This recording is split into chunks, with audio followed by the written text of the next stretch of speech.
రేపే మే 16 శని అమావాస్య.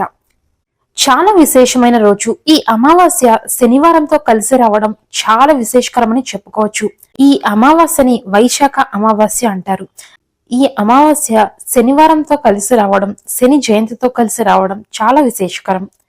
శని జయంతి అంటే శనీశ్వరుడు పుట్టినటువంటి రోజు కాబట్టి ఈ రోజు చేసేటువంటి పూజలు కావచ్చు, పరిహారాలు కావచ్చు ఎంతో గొప్ప ఫలితాలను ఇస్తాయి. అలాగే వెంటనే మనకి దాని యొక్క ఫలితాలు అనేవి మనకి కనిపిస్తాయి. అసలు అమావాస్య అంటేనే ఈ పరిహారాలకి పెట్టింది పేరు అని చెప్పి అందరికీ కూడా తెలుసు. మనం సాధారణ రోజుల్లో చేసేటువంటి పరిహారాల కన్నా కూడా ఈ అమావాస్య తిథుల్లో, గ్రహణం తిథుల్లో చేసేటువంటి పరిహారాలు చాలా వేగంగా మనకి ఫలితాలను ఇస్తాయి. అంతేకాదు, మీకు మనసులో ఏదైనా సరే ఒక కోరిక ఉంది అంటే ఖచ్చితంగా మీరు పరిహారం చేసుకున్నట్లయితే ఆ కోరిక వెంటనే నెరవేరుతుంది. అది ఏ సమస్య అయినప్పటికీ కూడా వెంటనే ఆ పరిహారం నెరవేరుతుంది. అంటే మనకి భూమిపైన అంతటి శక్తి ఉంటుంది ఈ అమావాస్య రోజున. మరి అంతటి శక్తివంతమైనటువంటి ఈ రోజున ఇంట్లో ఆడవారు ఎవరు కూడా పొరపాటును కూడా కొన్ని కూరగాయలనైతే అస్సలు వండకూడదు, అలాగే తినకూడదు. అలా కాకుండా మీరు ఈ రోజున తినకూడని పదార్థాలను తిన్నట్లయితే మీకు జన్మ జన్మల దరిద్రం, కటిక పేదరికం అనేది వస్తుంది. మీ చేతులతో మీరే దరిద్రాన్ని తెచ్చుకున్నవారు అవుతారు. అంతేకాకుండా చేతిలో ఒక్క రూపాయి కూడా లేకుండా కటిక పేదరికాన్ని అనుభవిస్తారు. కాబట్టి తెలిసి తిన్నా లేదా తెలియక తిన్నా, ఇంట్లో తిన్నా లేదా బయట తిన్నా, మీరు ఎక్కడ తిన్నా సరే తెలిసి తెలియకుండా గనక తినకూడని పదార్థాలు తిన్నట్లయితే జన్మ జన్మల దారిద్ర్యం వెంటాడుతూనే ఉంటుంది. ఎంతో బాధపడతారు, అప్పుల పాలవుతారు. కాబట్టి జాగ్రత్తగా వీడియోనైతే ఎక్కడ కూడా స్కిప్ చేయకండి. మరి అసలు ఈ అమావాస్య రోజు మనం ఎటువంటి జాగ్రత్తలు తీసుకోవాలి, ఏం తినాలి, ఏం తినకూడదు, అలాగే అమావాస్య ఎప్పుడు మొదలై ఎప్పుడు పూర్తవుతుంది, ఈ రోజు ఏ పరిహారం చేసుకుంటే చాలా ప్రభావవంతంగా పనిచేస్తుంది, మన కోరిన కోరికలు నెరవేర్చుకోవచ్చు, ఇవన్నీ కూడా మనం ఇప్పుడు తెలుసుకుందాం. మరి వీడియోకైతే ఒక్క చిన్న లైక్ ఇచ్చి మీ సపోర్ట్ అయితే నాకు అందించండి. ఇలాంటి మంచి మంచి ఇన్ఫర్మేటివ్ వీడియోస్ కోసం మన ఛానల్ ని వెంటనే సబ్స్క్రైబ్ చేసుకోండి. మనలో చాలా మంది మేము దేవుడికి రోజు పూజ చేస్తాము, అలాగే గుళ్ళకి వెళ్తూ వస్తూ ఉంటాము. అయినా కూడా ఏంటి బాబు ఈ సమస్యలు, మాకు ఎంతకీ కూడా ఈ సమస్యలు అనేవి పోవడం లేదు అని చెప్పి ఎంతో మంది అనుకుంటూ ఉంటారు. దానికి ఇలా తెలియక చేసేటువంటి చిన్న చిన్న పొరపాట్లే కారణమవుతాయి. ముఖ్యంగా ఆడవారు తెలిసి తెలియక పాపం వండేస్తూ ఉంటారు. ఇటువంటి రోజుల్లో భూమిపైన చాలా ఎక్కువ ప్రభావం, ఒత్తిడి ఉంటుంది. కాబట్టి ఇటువంటి రోజుల్లో మనం కేవలం మంచి ఆహారం మాత్రమే తీసుకోవాలి. అంటే కొన్ని ముఖ్యమైన ఆహార పదార్థాలని మాత్రమే మనం సేవించాలి.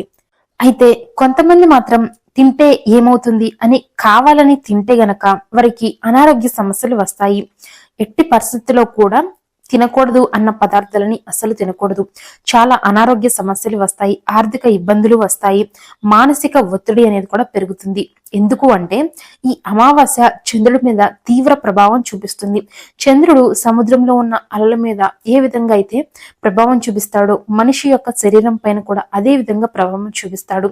మన యొక్క మానసిక స్థితి అనేది చాలా ఒత్తిడికి గురవుతుంది ఈ రోజున.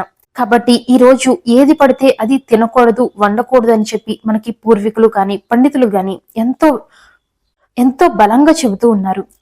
కాబట్టి ఇటువంటి విషయాలను మాత్రం ఎవరు కూడా పెడచెవిన పెట్టకండి. చూస్తూ చూస్తూ మిమ్మల్ని మీరే సమస్యల్లోకి నెట్టుకోకండి. ఈ అమావాస్య శనివారంతో కలిసి రావడం వలన శనీశ్వరుని కూడా తప్పకుండా పూజించాలి. చాలా మంది మనం భగవంతుడిని పూజిస్తున్నాంలే అని చెప్పి శనిదేవుణ్ణి పట్టించుకోరు. అంటే ఆయనకి విశేషంగా పూజలు అవేమీ కూడా చేరు. కానీ మన జీవితంలో మనం సంతోషంగా ఉండాలి, సుఖంగా ఉండాలి అంటే ఖచ్చితంగా శనిదేవుడి యొక్క అనుగ్రహం మన మీద ఉండాలి. ప్రతి మనిషికి కూడా ఏదో ఒక సమయంలో, ఏదో ఒక సందర్భంలో ఏలినాటి శని, అర్ధాష్టమ శని, గండ దోషాలు ఇవన్నీ కూడా తప్పకుండా వస్తాయి. వీటన్నిటిని దాటుకునే ముందుకు వెళ్ళాలి. అటువంటప్పుడు మనకి ఈ శని దోషాలని నుంచి మనం బయటపడడానికి ఖచ్చితంగా శనీశ్వరుని పూజించుకోవాలి. మన ఆరోగ్యం బాగుండడానికి, మన యొక్క ఆర్థిక పరిస్థితి మెరుగుపడడానికి, నలుగురిలో మన విలువని పెంచుకుని మంచి పేరు ప్రతిష్టలు తెచ్చుకోవడానికి ఖచ్చితంగా శనీశ్వరు యొక్క అనుగ్రహం అనేది మనతో ఎప్పుడు కూడా ఉండాలి. ఈ అమావాస్య ఏ సమయానికి మొదలవుతుంది అంటే మే 16వ తేదీ ఉదయం 5:11 మొదలవుతుంది ఈ అమావాస్య.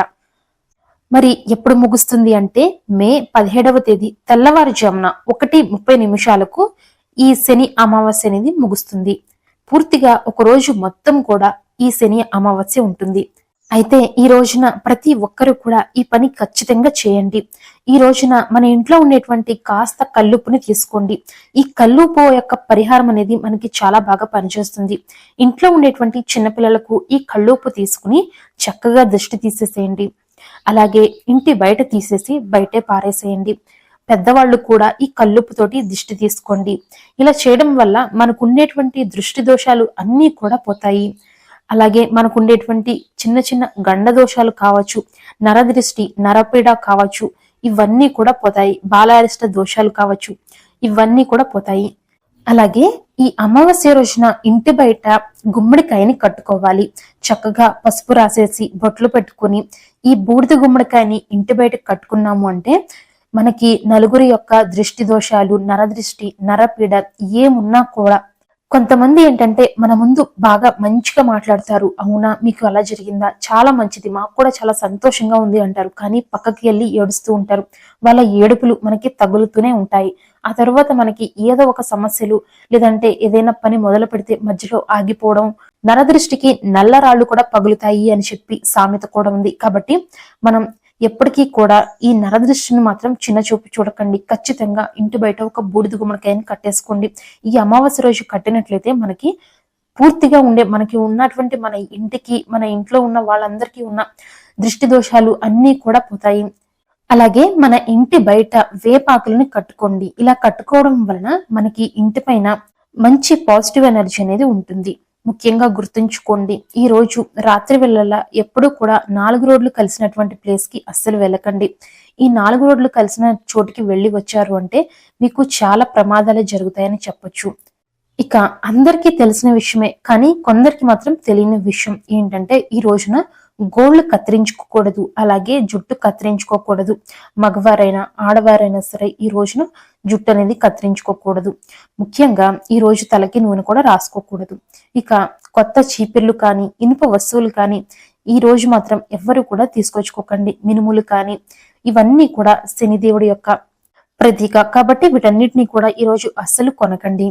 అంతేకాకుండా ఈ రోజున నల్ల నువ్వులు కానీ, లేదా నువ్వుల నూనెను కానీ, ఏ నూనెనైనా సరే ఈరోజు అస్సలు ఇంటికి తీసుకురాకండి. మిరియాలు కూడా ఈరోజు అస్సలు కొనకూడదు. అలాగే ఈ రోజున దూర ప్రయాణాలు కూడా అస్సలు చేయకూడదు. ఇంట్లో ఆడవారు కూడా అస్సలు ఏడవకూడదు.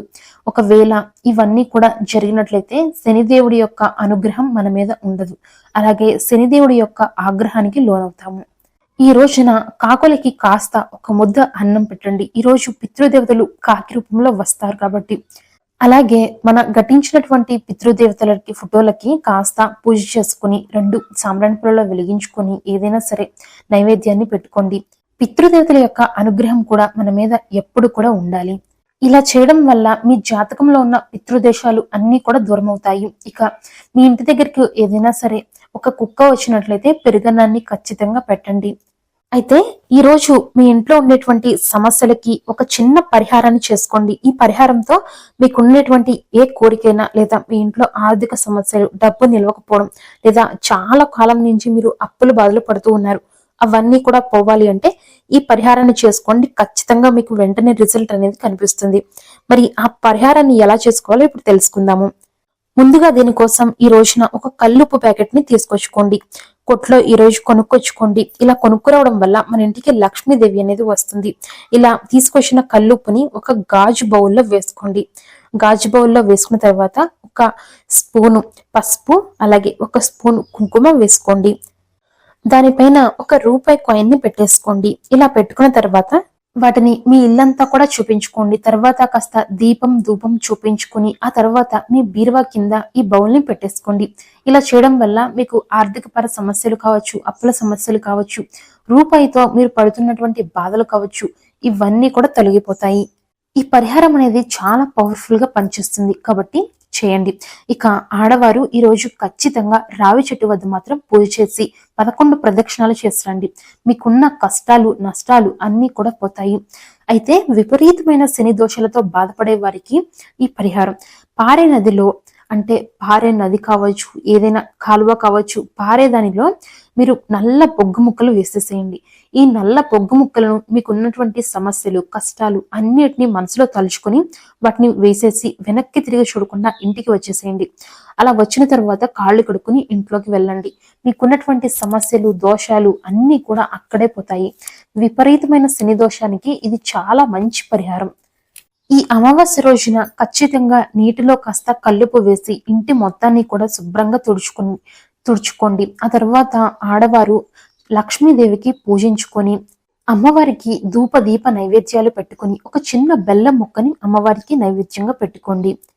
ఈ విధంగా ఈ రోజున లక్ష్మీ అమ్మవారిని అలాగే పరమేశ్వరుని పూజించినట్లయితే వారి యొక్క ఆశీస్సులు అనేవి మనతో ఉంటాయి. మరి ఇక అసలు మనం ఈ రోజు ఏ కూరలు తినకూడదు అనేది తెలుసుకుందాము. మరి ఈ రోజున పొరపాటున కూడా సొరకాయ కూరని అస్సలు వండకండి.